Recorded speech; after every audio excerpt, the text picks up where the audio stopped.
Hey everyone, this is George Couros. Welcome back to another monthly highlight video for the Innovator's Mindset podcast. I got a bunch of highlight videos coming up over the next month of December 2024. It's a great way to kind of highlight some of the great conversations I had, but also I know people tend to take breaks and not necessarily listen to education podcasts.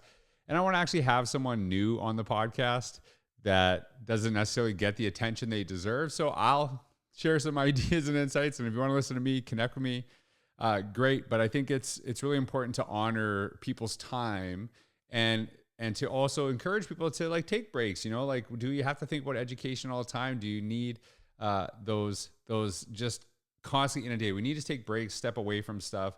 I'm recording this right before I'm going to a basketball game, and two things I'm thinking about. The first one is do more things that you don't think about anything while you're doing them. And I think about two things that do that for me. Going to basketball games, I am so fully present in the moment when I'm doing that, and running. And I was actually running the other day, and typically I do these videos, share some ideas, some insights, some things I thought about my run. And it was about an hour and a half run.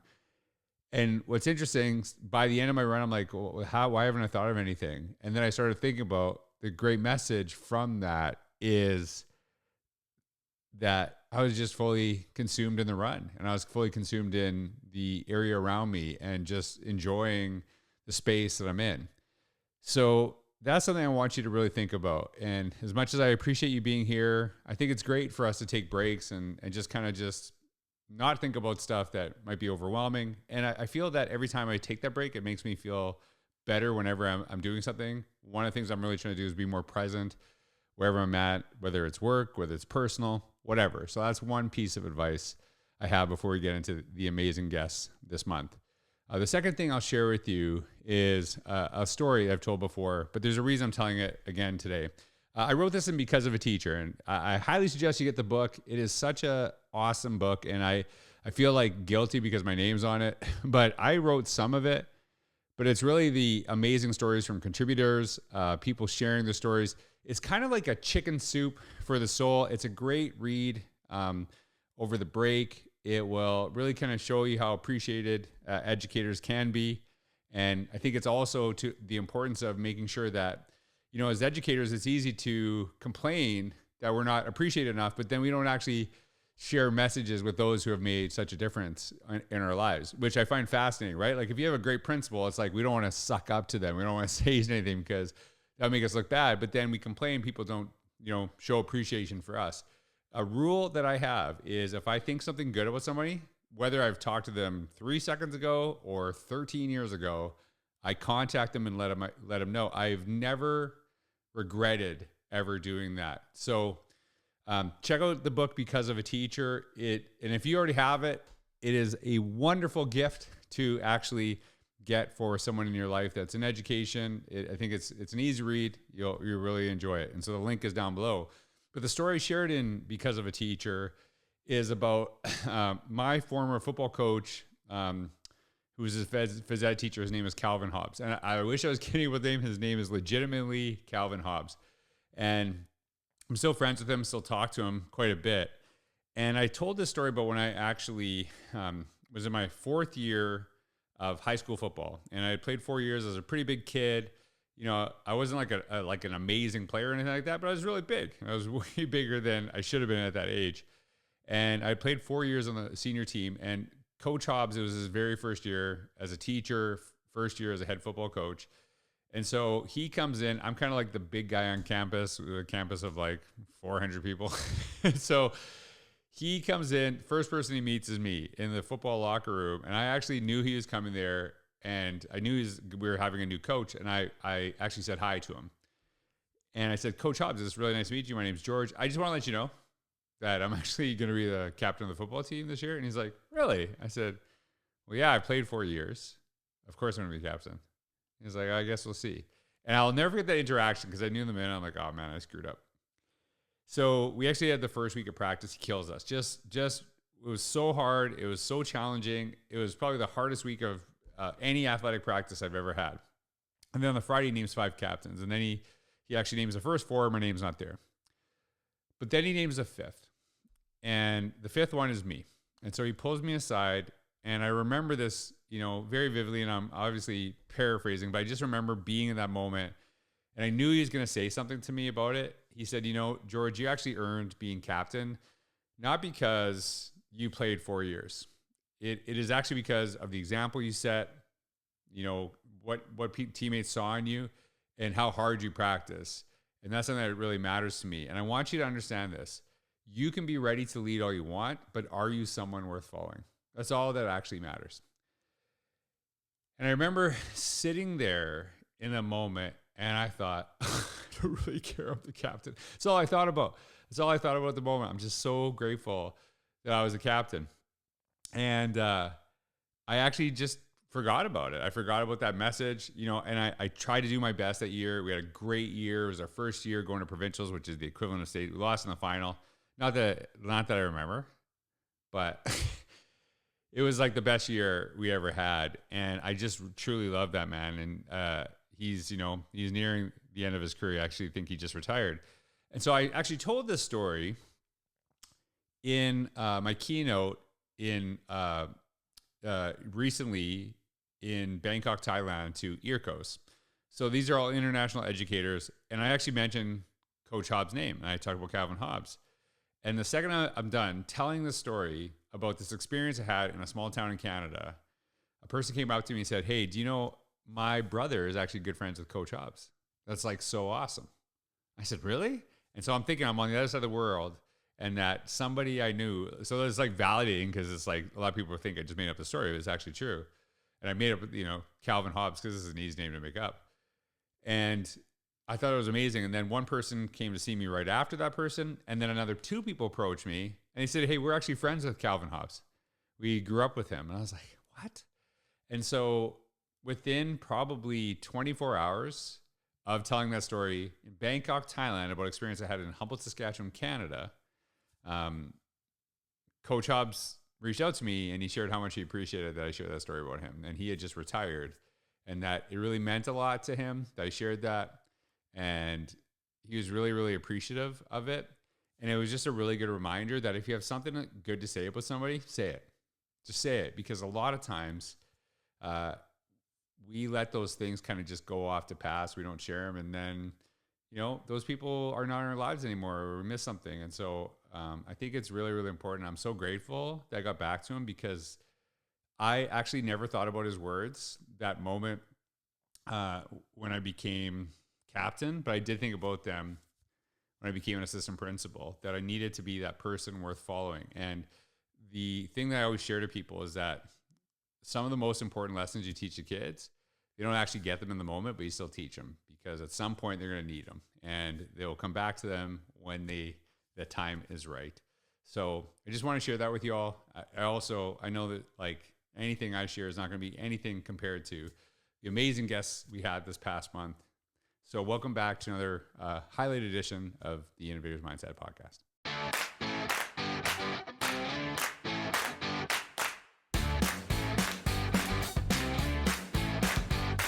So one of the things that I really want to teach kids, we know they're going to get Googled. Instead of saying like, "Hey, we don't want them to have anything," when they're searched, we want people to find great stuff, because then it puts them in a good opportunity, a good position. How do you kind of square that circle a little bit? Because like if we don't teach our students to do this, they might have nothing, and that might be the equivalent of having a blank resume in 2024. I think just for me, just from my perspective, like just because of my role in the district and the information that I'm privy to, like that's kind of where I lean for my own kids. Like I don't want them to be in that world. I don't want them to be like, part of the social media where kids are sending like inappropriate things to each other. Like I just don't want them caught up in that. So for me, like that's just what I want for my own kids. Right.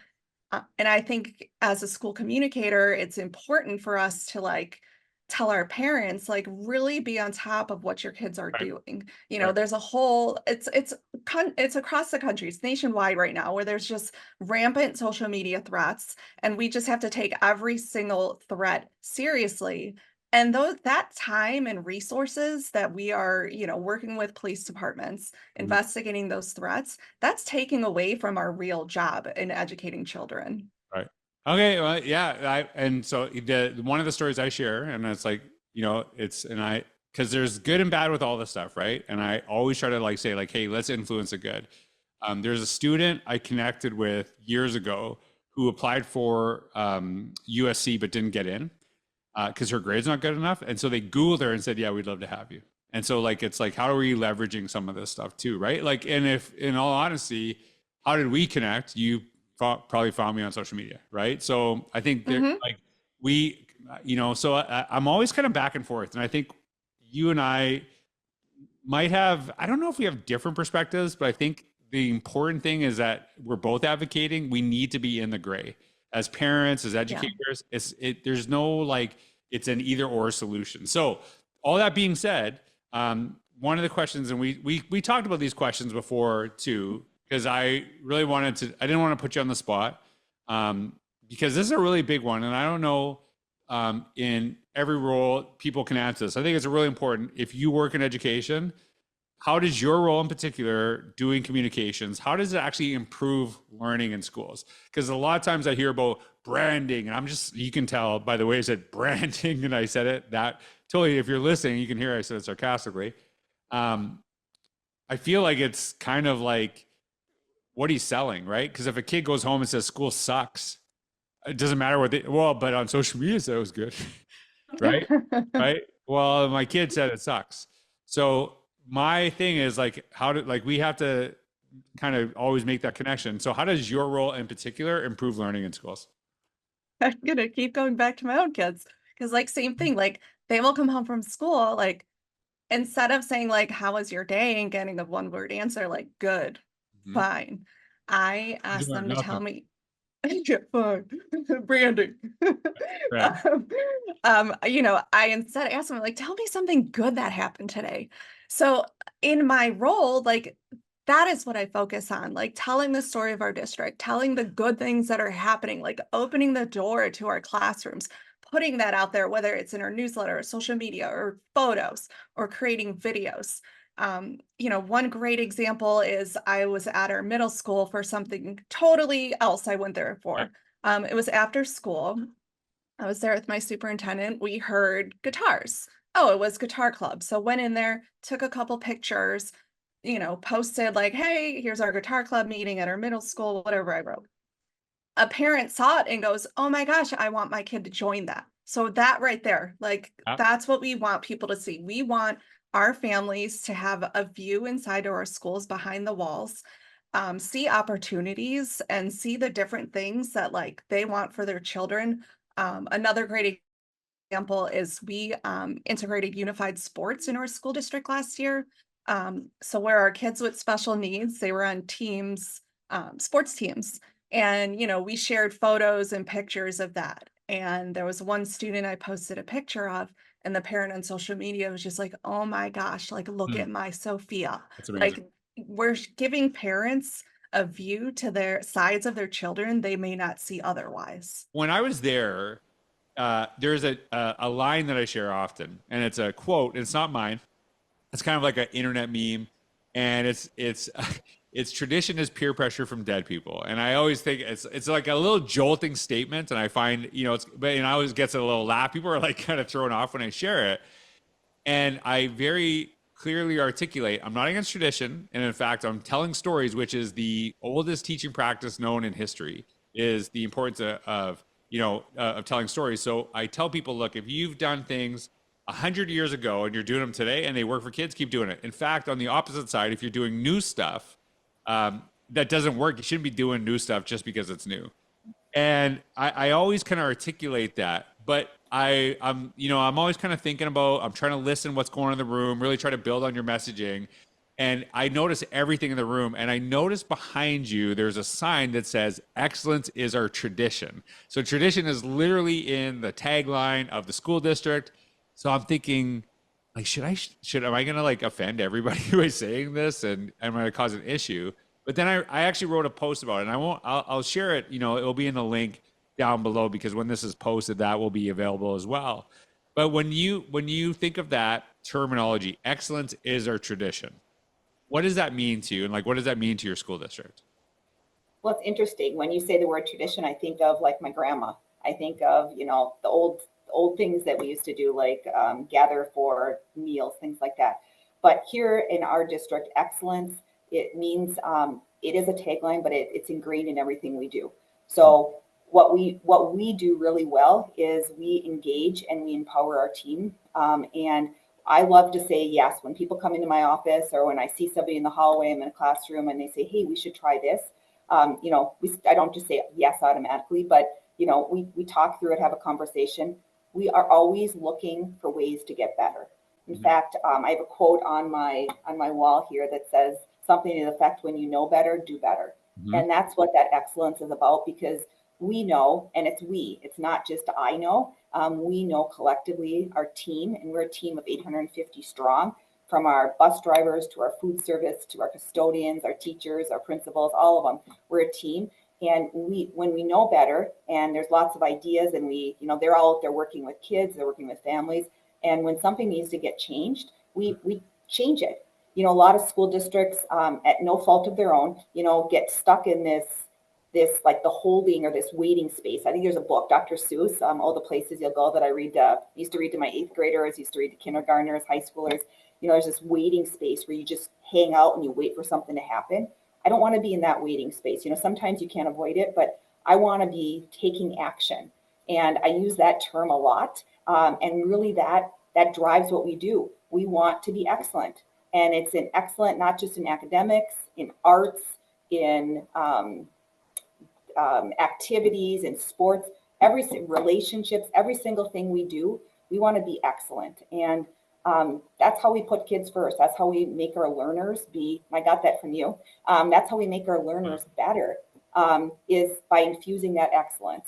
And not everything we do, we have a lot of room to grow and be better, but we really try to sometimes take risks. Sometimes, sometimes things work and we admit it and we move on. And the other thing that it means is not just doing the flavor of the month.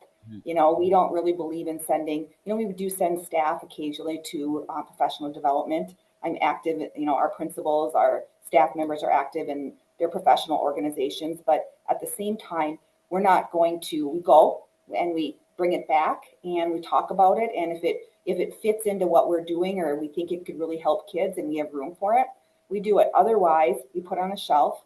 And when the time is right, and it might not ever be right, then we take it off and we work on it. But excellence it's dynamic. It's not, our tagline says it's our tradition, but it's not that we're doing the same things we were a long time ago. We're continuously morphing, we're improving, and we're getting better.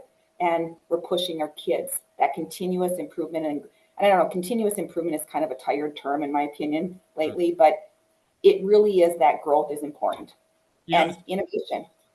So the interesting thing is I travel all over and I get to see these school districts, and the school districts that I feel are just doing amazing things and just so far ahead of everyone else, they always have this little sense of dissatisfaction. Like they're just a little dissatisfied, think like, hey, we can get better at this. We can kind of do this. And you can see they have like a focus on continuously getting better, a focus on learning. The districts that are like, we're awesome. Those ones are like, I don't know if you are, because they're just kind of like, we're here, we're good. And especially, there should be nothing should be synonymous with the term learning organization more than a school or a school district, right? Constantly getting better. And it does start at the top. And I'll give you a good example of this for everyone who's listening. Before we got on the podcast, Ann-Marie is rereading Innovator's Mindset. It's like she was studying for this podcast, and I was like kind of thrown off by it. But she's always trying to get better. And one of the things that really resonated with me when we were talking about this, you're reading it and you're like, yeah, it's kind of like, it's not to like get on new ideas, but like kind of like, hey, how do I use some of the stuff here in this book to really kind of really rethink how we're maybe doing something currently, really pushing. And one of the things that you talked about is moving past engagement to true like empowerment. When you're talking about this with the new principal thing, I'm really curious about this because this is like a huge conversation in education about basically a teacher shortage. There's not enough teachers in the profession. People don't want to teach anymore. Is this true with principals too? Like, is this happening? Is it harder to recruit? I don't know if it's different in Minnesota versus other states, but are you having like issues where people don't want to be principals anymore? Is it not like something aspired to do? Like, do you see that at all? I think that, I mean, we have people that still want to go into the profession, but I think sometimes they see how difficult it is because of the leader maybe that they've been watching. And look, it's hard. And we have principals that are leaving earlier than we would probably normally see them leaving. Right. And that's kind of one of my missions is how can we bring back the joy to the principalship? Because I honestly love, I mean, was it hard? Yeah, absolutely. Every day was different, but there was so much joy in the work that I felt like I did because I was making impact. And I think that it's hard if you're always in the throes of solving problems and things all the time that, like you said, you can't step back and actually see Right. some of the good things. And so, one of my hopes is that we can start, having principals focus on, leading, doing things that bring them joy, leading with hope and gratitude. I believe that, our schools provide the most hope for a society. And so if we can do great things with students, if we can have teachers that are happy in their job and principals that are finding the joy in it, we have a great school. We have great things that happen. Things just work well. And it really comes down to that culture piece of, all of us together supporting each other, the relationships that we build with each other. And so, my goal is that, we make the principalship something that's very manageable because I feel like in the last 4 years, it hasn't been as manageable as it used to be. And so how do we bring back the things that are tried and true and they work? And so with our principal mentorship program, I do all the PD with them and I really focus in on like boots on the ground. What do you need? What are the things that are going to be most impactful? What are the principal strategies that are going to be most impactful for you as a leader so that you can lead? And I think you can't lead alone. Like you have to create. I always said, and this isn't even a word, but I would always say, I want a leaderful building. I want a building full of leaders. So every year I would identify 5 people secretly in my brain that I felt should lead in some way. And then I would tap them on the shoulder and they would be honored that I asked them to help me with something. And then we'd they build these leadership skills. And then the next year I'd pick 5 different staff members. And it didn't have to be a teacher. It could be a paraprofessional. It could be my custodian. It could be any number of people. But if you create this atmosphere, this culture where everybody feels like they have a really good say, they have an important say and a leadership role, just their satisfaction in their job goes up. And they might be working harder than they ever have, but they feel good about the work that they're doing and they love to come to work every day, and happy teachers make happy kids. And so, that's my hope is that we continue to find ways to make our schools joyful places for kids and teachers and staff members and principals. Listen, I don't know if leaderful is a word. Okay. But can we make it a word? It is going to be a word today because I wrote it down. That is the title of the podcast now, and make sure you get credit for it. We always say we appreciate teachers so much, but when it comes down to it, they don't feel appreciated. So what are some of those ways that you maybe show that appreciation from your role, and not maybe just even for your school district, but for the profession in general?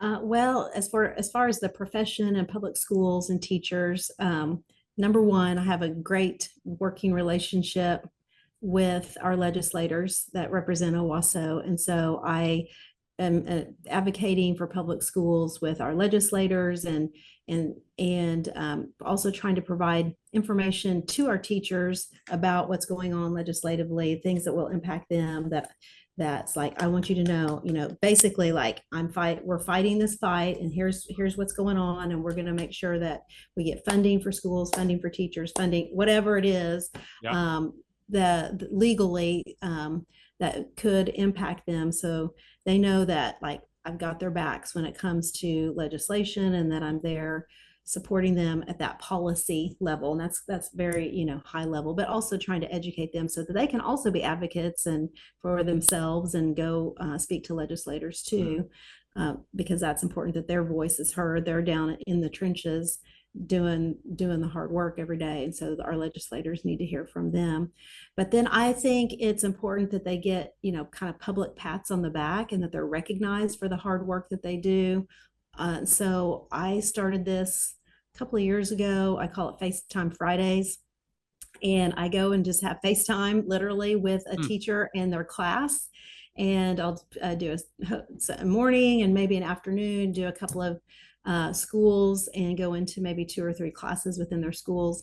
And I'll just, whatever they're doing, I'm going to do the activity too. So if it's a pre-K class and they're sitting on the floor, then I'm sitting on the floor with the pre-K students and the teacher's teaching. I'm like, just do your thing. And I'm going to join in. And then I've got our director of communications there and our video person there. And we're taking pictures and then we'll post that and celebrate the teacher and the students. And we'll post that on social media. So I want people to see like, oh, here's the amazing things that's going on in our classrooms. And this went on today, this Friday, this FaceTime Friday. This is what happened today in this class with this teacher. And so that has been really fun to be able to highlight teachers and what they do and kids. And just yesterday we did another thing yesterday that were the day in the life of a band instructor. And so I followed one of our band directors, and she teaches at the 6th grade center, 7th grade center, 8th grade center, and then she has band rehearsal with the high school band after school. So I followed her and we did the same sort of thing, video, but I used to play the flute when I was in school. And so she gave me a flute and I sat by this student in 6th grade during the 6th grade class. And it was so much fun because the student was teaching me, like reteaching me how to play. And the student was saying things like, girl power, you got this kind of thing, and just encouraging me. And the teacher was just, you know, teaching, and we're videoing that. And then we just went to each class and participated with what was going on, but also just at the same time, we're giving an inside peek into what's happening in the classroom, but also really recognizing the good work of the teachers that's happening. And so that's what we did yesterday. And that video hopefully we'll post, I don't know, maybe next week or the week after. We call that Minutes with Margaret. And so the videos are Minutes with Margaret, and then the FaceTime Fridays are just still pictures. But those are 2 things that may seem self-serving maybe on my part because I'm in them, but it's really me trying to say to teachers and our parents, like, look at how amazing our school is and our teachers are, and look at the great things they're doing.